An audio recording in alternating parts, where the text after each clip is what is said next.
Why is seemingly everyone playing Outriders? Is it because it's a great game? Apparently not. Is it because it's the next entry in a big franchise? Definitely not. Is it because the developer has got an amazing track record? Or the publisher? No, it seemingly isn't either. Everyone seems to be playing Outriders because it's the kind of game they're hungry for. A pretty good looter-shooter with no bullshit attached.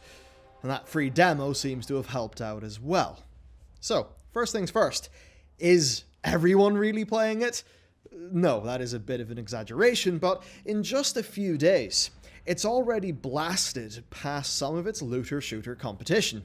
It spiked up to 125,000 concurrents on Steam, which actually beat out the record for Borderlands 2 and 3, and utterly destroys the Avengers' low bar of 31k.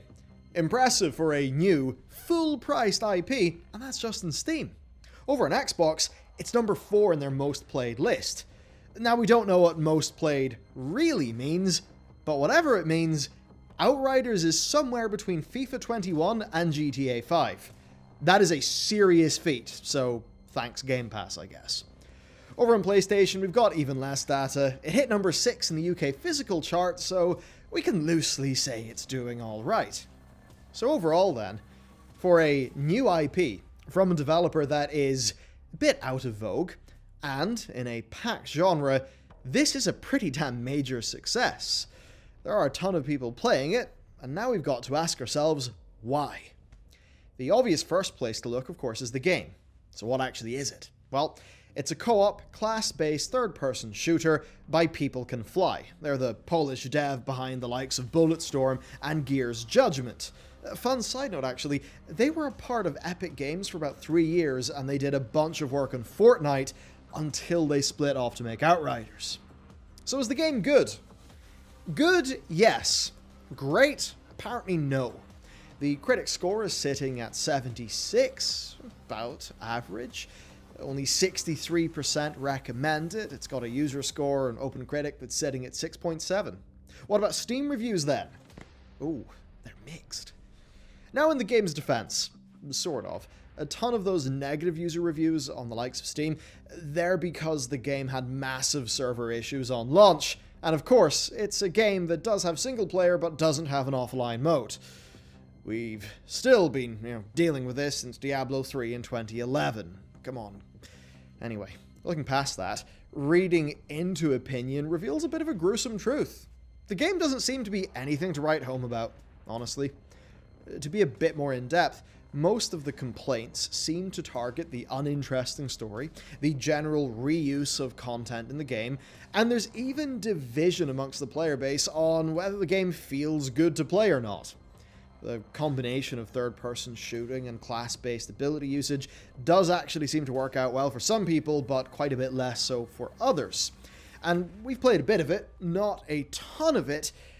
I'll definitely say the actual loot seems really engaging here. The upgrade trees for classes are expansive and in-depth, and everything there seems to come together quite well. So, in terms of general gameplay, it feels about how you'd expect a 7 out of 10 game to feel. Not incredible, but definitely enjoyable.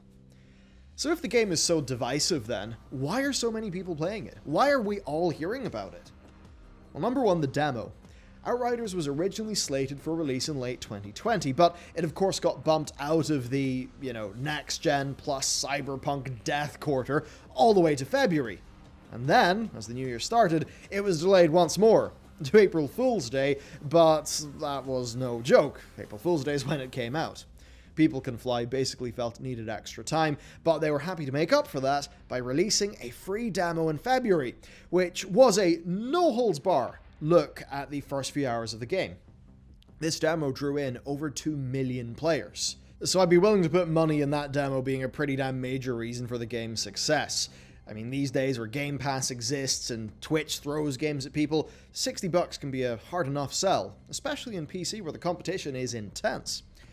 A demo, though, actually gives people the ability to make an informed purchase. If you spend 2 hours with Outriders and the loot shoot cycle hooks you, well, you'll be happy enough to buy the game. So, where devs can put their money where their mouth is, I think it's a win-win. People can fly, we're confident in their game, and it looks like that was the right call.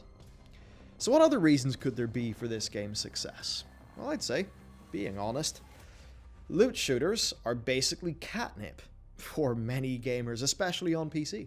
Destiny, The Division, Borderlands, Deep Rock Galactic, Warframe, Anthem, you name it.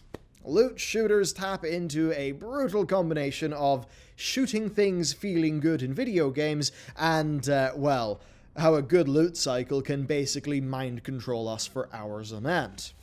So in that case, what's the difference between this and other recent releases? I mean, in a world where you've got Borderlands, which is well known, and Destiny being super polished. Well, granted, any new loot shooter will get a little bit of interest. What's special about Outriders?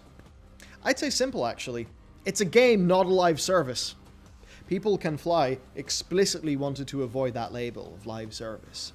The game doesn't have a microtransaction store. It does not have ambitious plans for a season pass. It's just a game. It's just a game you buy, you play it, and then you can be done. I'm sure they'll add more to it over time, but that's the point. There's no big FOMO drives or weekly lockouts or currencies to grind. You just open the game and you play it with your friends. Now, compared to Warframe, Destiny, or Anthem, that's a big difference. This game is marketed as a game that is a complete package. And even some of the reviews mention that despite its failings, the fact that it is a complete $60 game with no bullshit, well, that makes it feel like a breath of fresh air to many people in the loot shooter audience. Just kind of sad that really that's a selling point. I mean, I think a solid, good game that's reasonable and doesn't try to string you along for money, I think that should be standard. But here we are. And really, that is the answer to the question, right? People are playing Outriders because it's pretty good. It's in a genre they want. They could try out a demo of it for free, and it's not a live service. It also does help that March and April were very light for games, in this genre and target audience. So it turns out here, when every other developer, not every, but many, are destroying themselves with vast ambition, trying to make their big 10-year franchises, all you've got to do is make a 7 out of 10 game that people actually want. Instead of trying to simultaneously make a humongous multi-year live service that's also a 9 out of 10 and completes everything. I think that's the thing. When we were younger, playing mediocre games for a few weeks in a PS2 or an Xbox 360, we just have fun and move on. Maybe a return to that with games like this is a good thing. I mean, in a way, it's ironically the anti-Avengers. It's tight, it's targeted to a large existing audience based in gameplay. It is a bounded experience, it's got no live service ambition, and it was made by a team with experience in the genre. Very different to the Avengers' situation. I bet this will make a lot more profit, at least relatively soon, for Square Enix than the Avengers will for a good while, because the Avengers cost a lot of money. Profit's the operative word there. Rumblings suggest that the Avengers game is still very much in the red. So I hope they learn their lesson from this, and for the other too big to fail publishers out there, that they pay attention. This is the market that they're not serving. The players who just want to buy a good game and feel satisfied for a while. So then, what have your thoughts been? Are you playing the game? How are you finding it? Do you agree with the generally average opinions, or do you feel more strongly? Is it something you're now considering after this video? I'll say it's a shame it's not on PC Game Pass. That would be very handy for jumping into it. Then again, even that maybe would reveal that the likes of Game Pass and other services giving you so many games for so little money that is making the traditional model of just buying and owning a $60 game license, well, a bit more rough. It's maybe a discussion for another day. So there you go. We started today's video by asking the question of why Outriders seems to be doing extremely well compared to what you would expect, considering its, general quality, developer, etc. And I think we've reached an answer. Hope you found that interesting. Thank you for watching, and I'll see you next time.